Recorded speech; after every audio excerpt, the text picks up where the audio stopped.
If you don't see any other movie in theaters this year, I highly, highly, highly recommend you go see Dune in theaters, because Dune. Hello, nerds. Welcome to another episode of The Week in Nerdom. I, as always, am Dustin, bringing you the news that is worth discussing. This episode is honestly huge because I only did one episode last week, so we got to make a little bit of catch-up. We also have some housekeeping to get out of the way, but before we get into any of that, we have to remind you guys to subscribe if you haven't already. Definitely hit the thumbs up and ring the bell so you know when I post episodes. And now, here's an intro.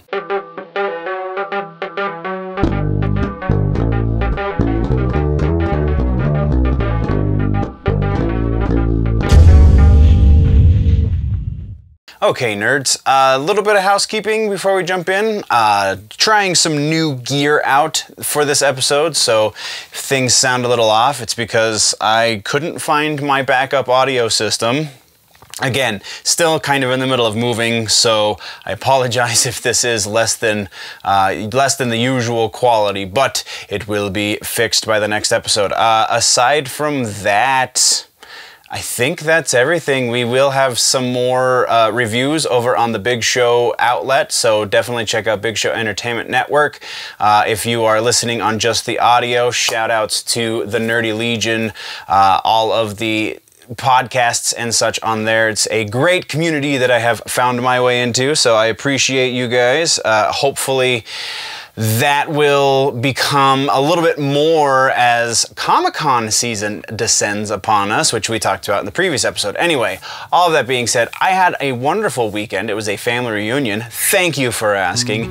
Now we're going to get into the news. Starting off in music news, we have a follow-up, honestly, that is probably predates any of the other outlets. This has just been something that we've talked about on the YouTube channel, but it is technically still a follow-up, and that is Limp Bizkit. We just got an interview with Wes Borlnd over the last few days with Johnny Christ from Avenged Sevenfold. He has a YouTube interview series called Drinking with Johnny that he interviewed Wes Borlnd. Wes said, we basically have the next record complete, plus we have approximately 35 songs that the instrumental has been recorded for. All we're waiting on is for Fred to pick a couple of songs, or pick the tracks that he wants to do vocals to, and then lay down the vocals. Wes sounds very endearing when talking about Fred these days. Says he's heard some of the demo tracks that Fred has not been super happy with as far as his vocals go, but he does see where he's going with it and really likes the direction. Claims that this is the best music he has written in years or ever, I believe at one point he says in the interview. So if you want to watch the full interview so you can see exactly the quote and not just hear me misquote it left and right, then you can follow the link down in the description. But yeah, pretty freaking awesome. Also of note from this interview, he says it's very likely that the next record will not be called Stampede of the Disco Elephants, because that's just a ridiculous title. I mean, so is Gold Cobra and Chocolate Starfish, but whatever. All of that is our one follow-up. Let's jump into, there are no new music videos to discuss of note, but there are some tours that have been announced. First up, we have Testament is going out with Exodus and Death Angel. It's called the Bay Strikes Back Tour. It will be starting in, I'm sorry, I have to read this, in Danville, Virginia, September 9th, and it will end November 27th in Oakland, California. Yeah, and the next one, this is the one that I'm super excited about. I didn't find links to, you probably go to Testament's website for that one, but yeah, that's what we have for that tour. Our next tour is gigantic. It is Meshuggah. Not only is it Meshuggah, but it's also Converge. It's Meshuggah with Converge in support, and then a band I've never heard called Torch. Link for tickets is down in the description, because this is a tour. If you are into heavy music, you owe it to yourself to see this tour this year. Yeah, I will very likely be getting tickets for this one, even if I don't get an interview out of the gig. It will happen. Anyway, this tour starts February 23rd of 2022, obviously. And it's in Silver Spring, Maryland, and it goes through March 20th in Atlanta, Georgia. Our final tour for this episode's music section is ZZ Top. ZZ Top is going back out on tour starting July 16th at the Delaware County Fair, and there's so many freaking dates on this tour. They're staying in Vegas for approximately a week, which is kind of freaking awesome. But they're going all the way through May 14th of next year. So this is, like I said, a gigantic tour. It will be somewhere in Newfoundland, Canada. I didn't write down the venue, but yeah, it's everywhere. It's everywhere in North America. It's not. This is not the European leg of the tour. That presumably will come later. That is all we have for new tours to announce. Let's get into the actual news. And first up, we have a bit of a shout out to the Nirvana camp. 1 billion streams on Spotify. Smells Like Teen Spirit has recently passed the billion mark.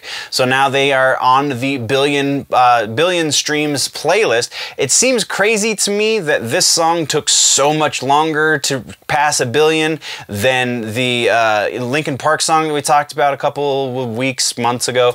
Yeah, just interesting, but awesome nonetheless. So congratulations to the guys over in Nirvana, the surviving members anyway, Dave Grohl, Criss, Novoselic, you guys, congrats. John 5 is our next piece of news. John 5 is putting out a new record called Sinner, and this record, John 5 is one that puts out albums frequently. He's not quite Buckethead levels of prolific, but he's pretty freaking close. On top of putting out records with Marilyn Manson back in the day, and now with Rob Zombie, he also does solo albums. This Sinner record is going to be another solo album.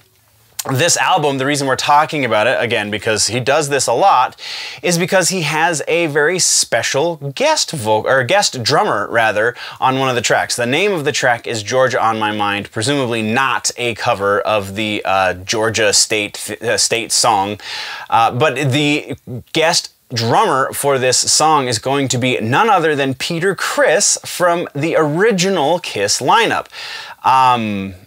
It is no secret how I feel about Kiss, so I'm kind of mixed on this. I think it's cool that John 5 has a legendary musician coming in to do a spot on the record. It's a little not so cool that that legendary musician is from Kiss. So yeah, that's all we have for music, nerds. Now we are jumping ever so briefly into gaming and tech, and this one actually has a little bit of tech in it as well. So first up, we're starting with some of that little bit of tech, and that is Facebook. This is technically a follow-up, but we didn't talk specifically. There's a lot of lawsuits against Facebook right now, so we have not, I believe, spoken specifically about these two lawsuits, but we have acknowledged that the multitude of lawsuits exists in past episodes. So two specific lawsuits. One has been brought against Facebook by the FTC specifically, and the other has been brought against Facebook by a number of states in the US. Both of them have been denied their day in court recently. The one, we'll start with the easy one first. The one from the states specifically was thrown out altogether. It was not thrown out with prejudice, so there is a possibility that the states could refile, but basically they didn't have enough evidence to prove their point. They didn't have a good enough argument, effectively. And then the FTC one is the one where we get a little bit of nuance, and that is the judge said specifically, and I might have to read this one as well. The judge said specifically that the FTC did not provide sufficient legal reason to claim that Facebook had some sort of monopoly over social media space.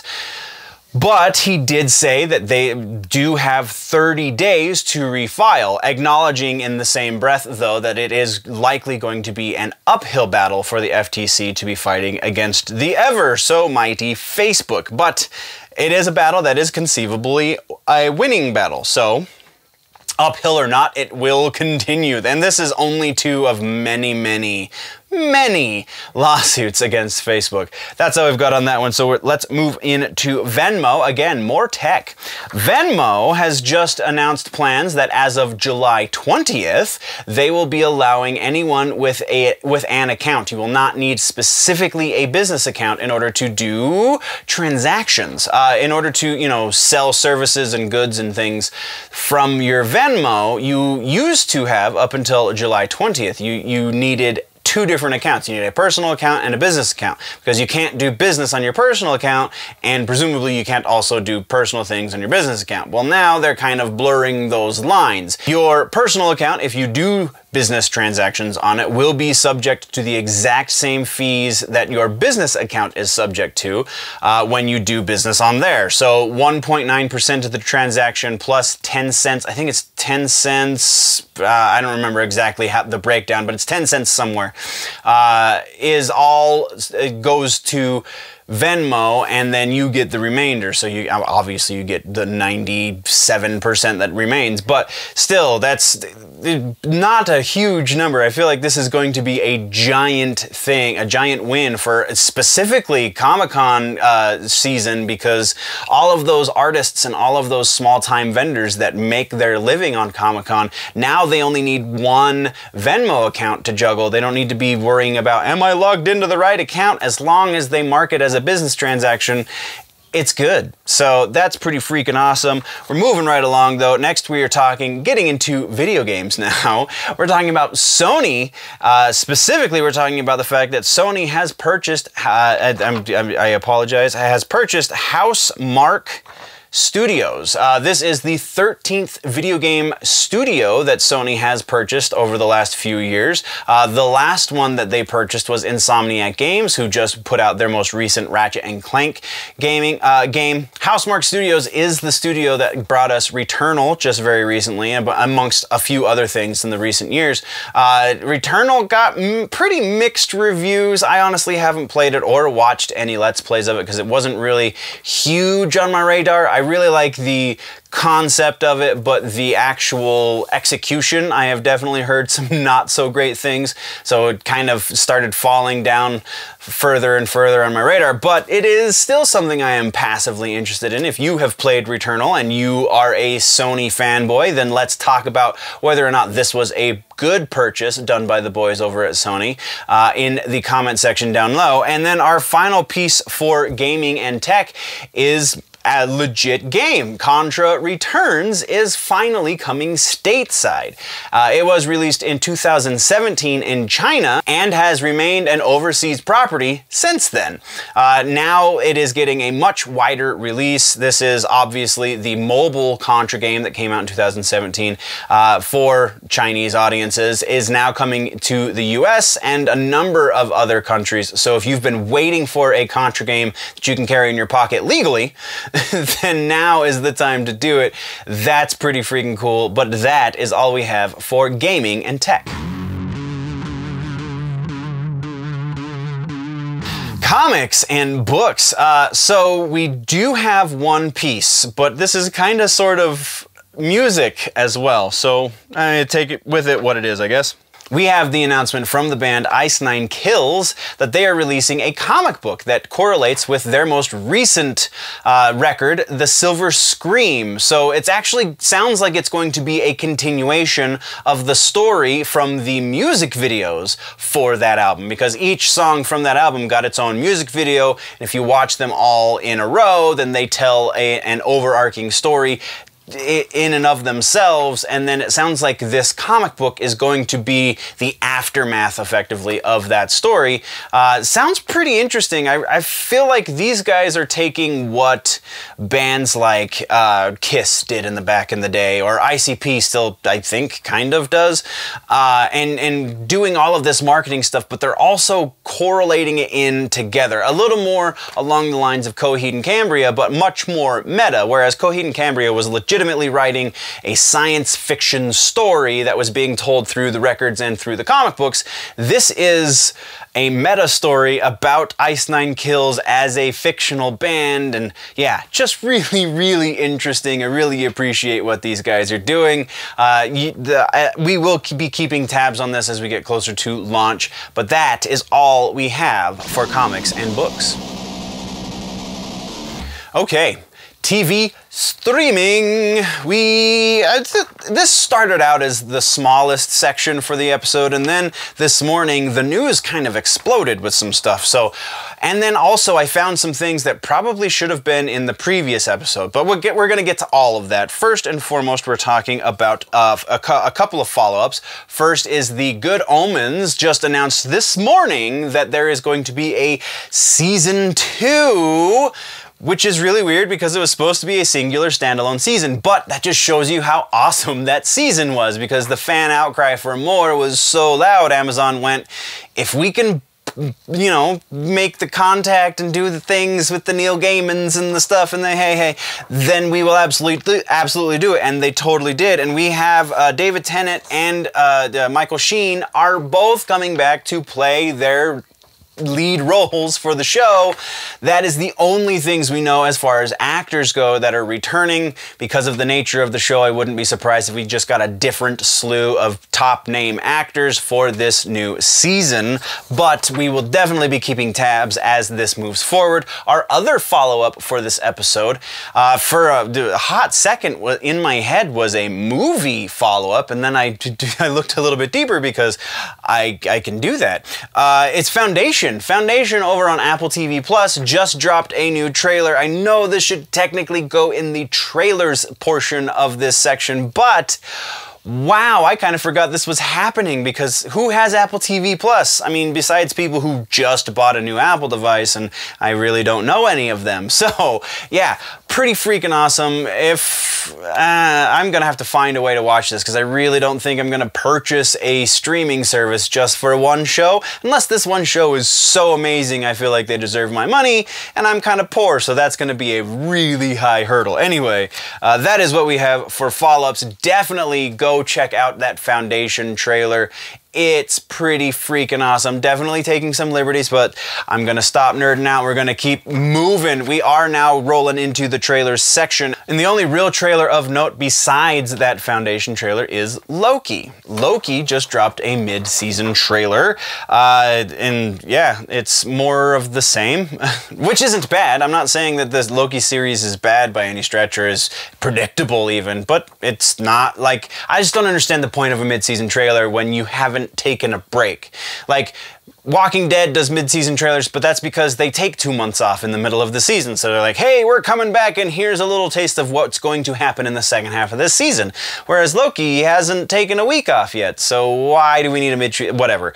Continuing on, we're going to break into the actual news now, and first up we have, this is one that probably should have went in the previous episode. I don't know why I missed it, but it is here now, and we're talking about Echo over on Disney Plus. Echo is going to be a spin-off series from the Hawkeye series. Now, the only reason I caught this, as I said, it should have been in the last episode. The only reason I caught this is because there's some rumors swirling around that we're going to definitely get into real deep in the rumor section, but still pretty freaking awesome. Announced that they have cast the lead actress, Alaqua Cox.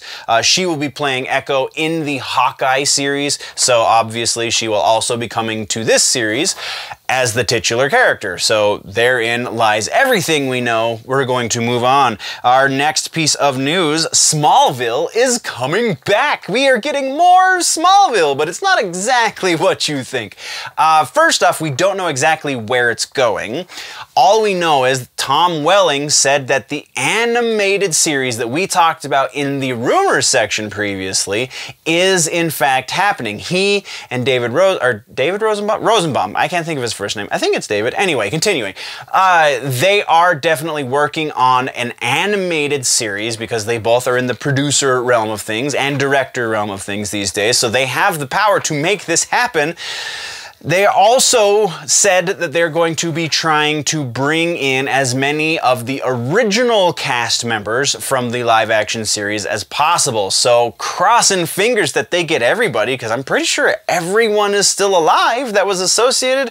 Correct me if I'm wrong, but that is a possibility. They could get everyone, which is awesome. That is all we know about Smallville right now. So let's jump over to another CW property that is not DC related, and that is Supernatural. This is another one that it happened over my long weekend, so I don't know if it dropped when I was doing research for the last episode, but either way, it's been out there for a minute, so if you don't already know, please allow me to let you know that Supernatural is making its return in a way, and there's some controversy, go figure.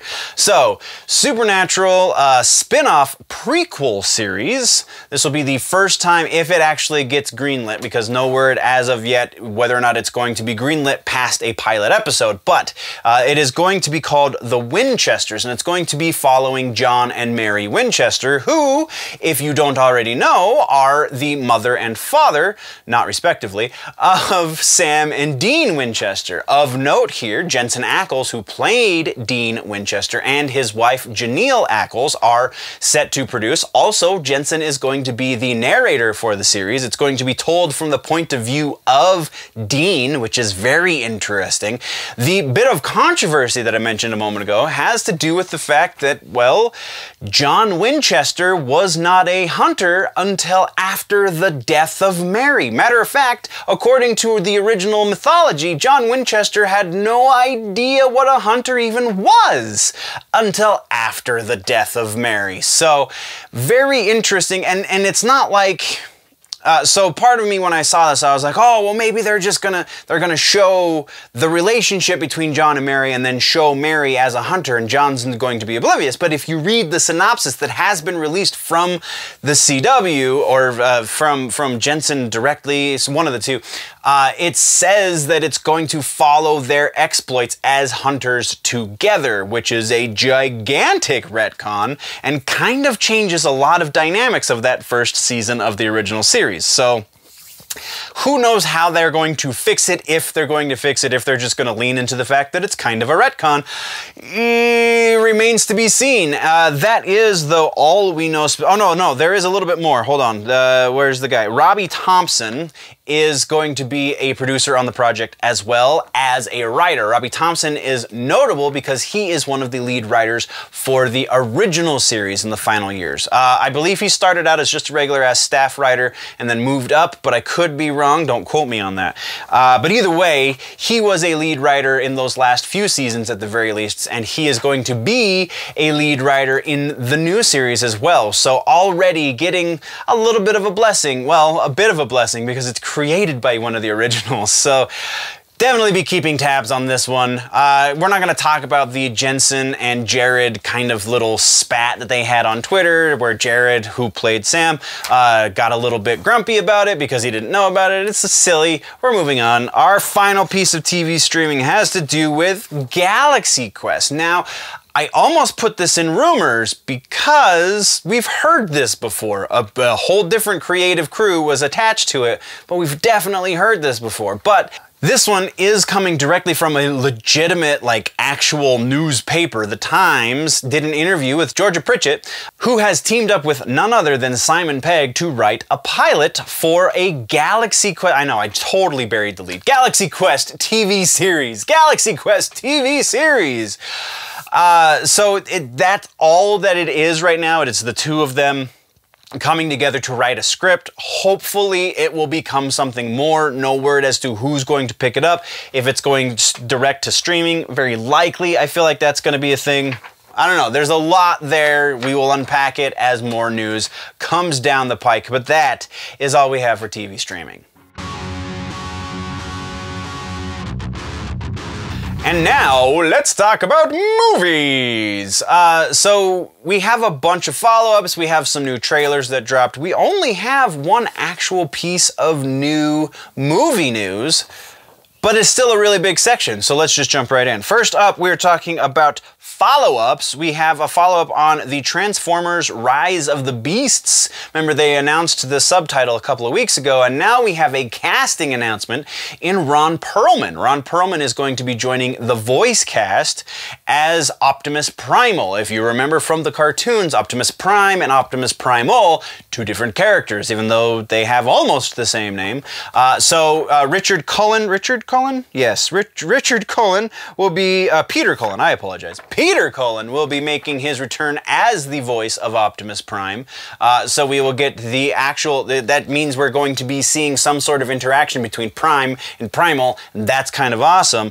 Also coming back is Michael Bay as executive producer, alongside, though, Steven Spielberg this time, which makes a very interesting landscape. I'm just going to say that. That is all we know for the moment, so let's move right along. Our next follow-up is a couple of movies that have recently gone into the principal photography stage, and that is Aquaman 2 as well as John Wick 4. Both of those movies have moved into principal photography, so we will be keeping tabs on those as well. Next follow-up is Dune. New release date for my most highly anticipated movie right next to Mortal Kombat of the last freaking decade.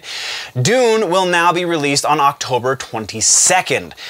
Originally it was going to be earlier in October, but they wanted to move it back a little bit so as it wouldn't compete too much with the new James Bond movie, which is coming out October 8th. Also, in the vein of relocating movies, we did get some more updated release dates for a couple other movies. First is Many Saints of Newark, which is the prequel to The Sopranos. That is coming out October 1st. And then Cry Macho, which is the new Clint Eastwood movie, is being released on September 17th. So a little bit of moving around. Dune, Cry Macho, and Many Saints of Newark are all going to be simultaneously released on streaming for HBO Max as well as in theaters. Though if you don't see any other movie in theaters this year, I highly, highly, highly recommend you go see Dune in theaters, because Dune. That is all the follow-ups we have for this episode. We're going to touch briefly on some new and notable movie trailers. We got a new trailer for Shang-Chi. Remember, that movie is set to release September 3rd. Halloween Kills, actually, their trailer was leaked for a day, and then they finally actually released the proper trailer. That movie is set to release October 15th, and before you go watch that trailer, I'm just going to give you a little bit of a warning. It seems that the trailer gods are angry with this one, because I really feel like they give away every single kill in that trailer, because wow, that's bloody. Okay, continuing on. Our next one is one that I didn't know previously, but after watching it, it's something you're probably going to be interested in if you are a horror movie fan, and that is the new Netflix movie Blood Red Sky. All of the links are found in the show notes down low, but yeah, definitely vampires on a plane, effectively, but not like snakes on a plane in that it's so bad it's hilarious, but this one looks like it's legit gonna be pretty freaking good. Very unique take on the vampire genre.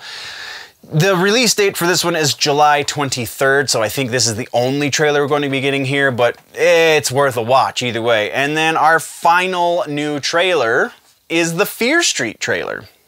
This one is a little different in the excitement level. This one kind of has plateaued, I think, the Fear Street movies. Once the first one comes out, maybe we'll be excited about the second one, but I'm a little trepidatious at this point, because from this trailer, it kind of looks like just a generic slasher movie. And that's not what I want from R.L. Stine. R.L. Stine is the man who twisted my childhood. I blame my sense of humor on Pete and Rocko's Modern Life, and I blame my obsession with horror on none other than R.L. Stine. So I really hope there's a lot more to this than what they're giving us in the trailer. And if there is, congratulations, you gave me a good trailer. If there's not, then you ruined it, and I'm sorry, but it's your fault, and we're moving on. Our one piece of actual news has to do with Rogue Squadron, the new Star Wars movie that is Patty Jenkins' fare. It has been reported previously that Patty was going to be at least one of the writers. Now it sounds like it's not going to Patty at all. There have been a number of rumors surrounding this, which we're not going to touch on because they have officially announced who the screenwriter for this movie is going to be, and that is Matthew Robinson. Matthew Robinson has worked with Ricky Gervais, has worked on the new Tom Cruise, Emily Blunt, the continuation of Live, Die, Repeat. It's Live, Die, Repeat, and Repeat is the name of the movie. Edge of Tomorrow, I think, was the US title of the movie. And that's really it. He's done some live TV stuff and some other things that weren't really nerd cred worthy. Those are the two big, I mean, Ricky Gervais is a comedy god. He worked with him on The Invention of Lying, so he's got screenwriting chops. Are those going to translate into good a nerd movie? Maybe. Good Star Wars? I mean, Star Wars is transcendent, right? You don't have to be a nerd to love Star Wars, so we're gonna, as more stuff comes out, it definitely bodes well that Patty Jenkins is staying away from the script on this one, because we saw what happened with Wonder Woman 1984. Oh boy. So that at least is some sort of step in the right direction. Is it a baby step? Is it a giant leap? Only time will tell. That is what we have, though, for the movies section. So now, rumor mill, and I'm playing a little beat the battery, apparently. I have about 20% battery left, and we've got a giant rumor mill to deal with, so let's go through this real quick.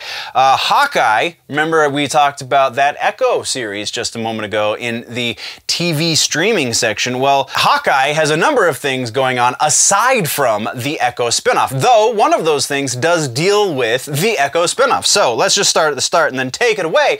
My name is Simpson Bartholomew J. Anyway, Charlie Cox is rumored to be coming back as Daredevil in the Hawkeye series, which is pretty huge. This one has been kind of ever-present for a long time, but now we're starting to get it from a little bit more reliable sources. Also, many sources are saying this is a thing.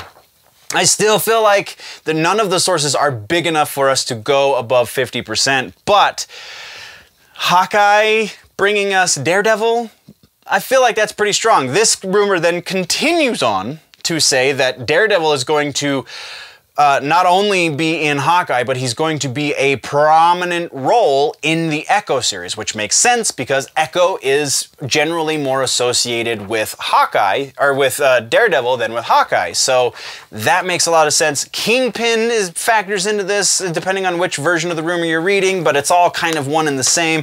So that's all pretty huge. And the rumor then goes on even further to say that not only is Daredevil going to be in this, but multiple other undisclosed Netflix Marvel characters are also going to be making their appearance in the MCU in the Hawkeye series. So we're gonna touch on this in two different percentages. Likelihood that Daredevil makes his appearance in the Hawkeye series. Again, because of the quality of the source, 50% is the highest I'm willing to go.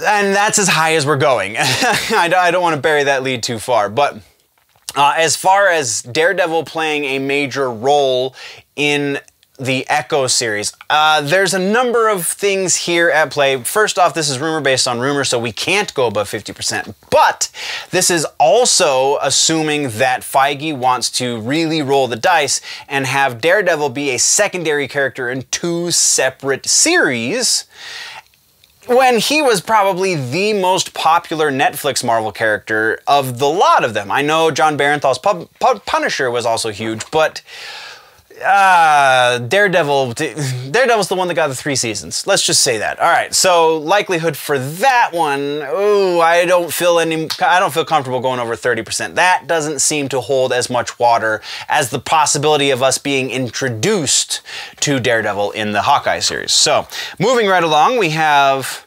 Obi-Wan. So this one was kind of a weird one, and the only reason I put it in here is because it's Star Wars, and it kind of leads into the next rumor that we're going to talk about. But Obi-Wan, the new series that's going to be coming out next year, according to this rumor, is going to deal very heavily with the Inquisitors. Now, I really felt like this was already a thing that we knew, but apparently not. And the rumor then goes on to say that it's likely that the Inquisitors are going to be sent out to find Obi-Wan by the hands of Darth Vader. We do know that Hayden Christensen is going to be coming back in some form to this series, so that also stands to reason.